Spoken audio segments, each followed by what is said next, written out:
আসসালামু আলাইকুম রহমতুল্লাহ। আশা করছি সকলে ভালো আছেন এবং সুস্থ আছেন।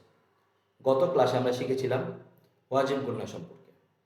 এখন গুন্নার আরও কয়েকটি প্রকার আছে, যেটা হচ্ছে নুন সাকিন এবং তানভিনের গুন্না এবং মিম সাকিনের গুন্না। এখন আমরা আজকে শিখবো হচ্ছে নুন সাকিন এবং তানভিনের গুন্না। আর নুন সাকিন এবং তানভিনের গুন্না শেখার আগে আমাদের জানতে হবে নুন সাকিন কাকে বলে। তো আমরা বলি নুন সাকিন হচ্ছে জজমওয়ালা নুন। জজমওয়ালা নুনকে নুন সাকিন বলে। যজমওয়ালা নুনকে নুন সাকিন বলে। আমরা সবাই জানি যজম কি এবং নুন কি।